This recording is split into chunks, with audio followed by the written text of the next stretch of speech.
যে আমাদের প্রতাপনগর অঞ্চলের একজন বিজেপির সদস্য ছিলেন, তিনি মমতা বন্দ্যোপাধ্যায়ের আদর্শে অনুপ্রাণিত হয়ে, অভিষেক বন্দ্যোপাধ্যায়ের আদর্শে অনুপ্রাণিত হয়ে এবং আমাদের সহকর্মীদের প্রতি আস্থা রেখে তিনি আজকে আমাদের তৃণমূল কংগ্রেসে জয়েন করছেন। মমতা বন্দ্যোপাধ্যায়ের আদর্শে আগামী দিন তিনি কাজ করতে চান, সেই জন্য তিনি এসছেন। আমি একটু অনুরোধ করব যে আচ্ছা, পশ্চিম গাড়াল থেকে যারা এসছে, বিজেপির যারা যে সমস্ত কর্মীরা আজকে জয়েন করবেন তৃণমূল কংগ্রেসে, আগামী দিন মমতাদির আদর্শে এগিয়ে যাবেন, তারা প্লিজ আপনারা মঞ্চে চলে আসবেন এবং কার্তিক দাকে আমি বলবো আপনিও চলে আসুন, আমরা যোগদানের অনুষ্ঠানটা আগে করে নিই। আমরা কার্তিক বাবু সহ বাকি সকলকে ডেকে নেব।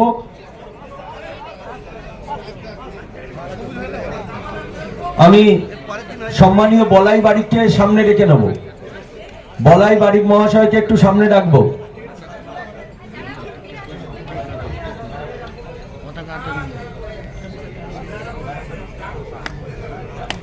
প্রতাপনগর অঞ্চলের সম্মানীয় সদস্য, যিনি বিজেপির প্রতীকে জিতেছিলেন, তিনি আজ তৃণমূল কংগ্রেসে যোগদান করছেন। যোগদান করাচ্ছেন ডায়মন্ডহারবার যাদবপুর সাংগঠনিক জেলা তৃণমূল কংগ্রেসের সম্মানীয় সভাপতি শ্রী সুভাষিস চক্রবর্তী মহাশয়, অরূপ চক্রবর্তী মহাশয়, সোনারপুর দক্ষিণের বিধায়ক অরুন্ধতী মৈত্র, রাজপুর সোনারপুর পৌরসভার পৌরপ্রধান ডাক্তার পল্লব দাস সহ সকলে আমরা তাকে স্বাগত জানাই। সকল সদস্যদের স্বাগত জানাই যারা তৃণমূল কংগ্রেসে যোগদান করলেন মাননীয় মুখ্যমন্ত্রী মমতা বন্দ্যোপাধ্যায়ের আদর্শে, যারা তৃণমূল কংগ্রেসে যোগদান করে অঙ্গীকারবদ্ধ হলেন অভিষেক বন্দ্যোপাধ্যায়ের নেতৃত্বে আগামী নির্বাচনে সোনারপুর দক্ষিণে তৃণমূল কংগ্রেসের হাতকে শক্তিশালী করার উদ্দেশ্যে সকলকে তৃণমূল কংগ্রেসের পক্ষ থেকে স্বাগত, ধন্যবাদ, অভিনন্দন। আপনারা তৃণমূল কংগ্রেসে যোগদানের মধ্য দিয়ে তৃণমূল কংগ্রেসের হাতকে শক্তিশালী করলেন, অরুন্ধতী মৈত্রের হাতকে শক্তিশালী করলেন। জয় বাংলা, জয় বাংলা, জয় বাংলা, জয় বাংলা, জয় বাংলা।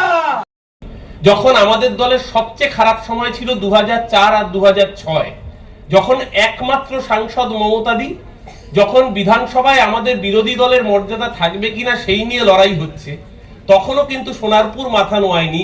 তখন ওই একমাত্র সাংসদ, সেটাও জেতাতে সহযোগিতা করেছিল সোনারপুর বিধানসভা, মমতাদিকে একমাত্র সাংসদ করেছিল গোটা রাজ্য থেকে। সেদিনকে আমরা স্লোগান তুলেছিলাম 41 বনাম 1-এর লড়াই, আসুন এবার ঘুরে দাঁড়াই।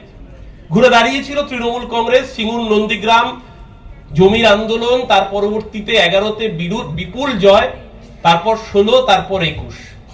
সোনারপুরের মাটি কখনো মমতা বন্দ্যোপাধ্যায়কে বিমুখ করে, কিন্তু মার্জিনের কিছু তারতম্য হয়ে থাকতে পারে।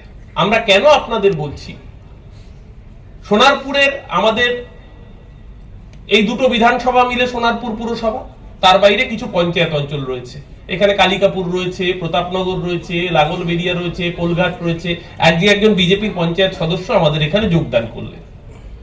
আমি কেন বলছি, এই বিধানসভায় গত লোকসভা নির্বাচন সেগমেন্ট যদি আমরা দেখি, আমরা প্রায় 9000-এর কাছাকাছি ভোটে এগিয়ে রয়েছি, কিন্তু আত্মতুষ্টিতে ভুগলে চলবে না। আমরা 9, 9.5, 10 এরকম।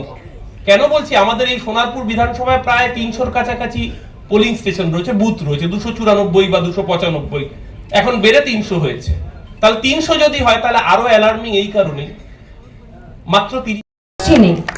আমরা সবাই এক, সবাই ঐক্যবদ্ধ, তার প্রমাণ আপনারাই দিয়েছেন, আমাকে বলতে হয়নি।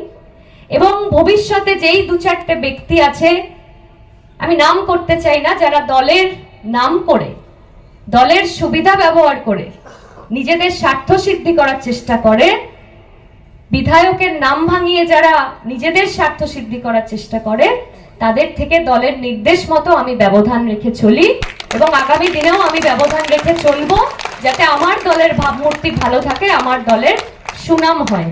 তাই সেই সমস্ত 2-4টে ব্যক্তি কি বলছে না বলছে সেই কথায় কান দেবেন না। আপনাদের কাছে আমার হাত জোর করে অনুরোধ, আপনারা সবাই এখন আগামী দিনে মমতা বন্দ্যোপাধ্যায়কে কি করে চতুর্থবারের জন্য মুখ্যমন্ত্রী করবেন সেই লক্ষ্যে এগিয়ে যান।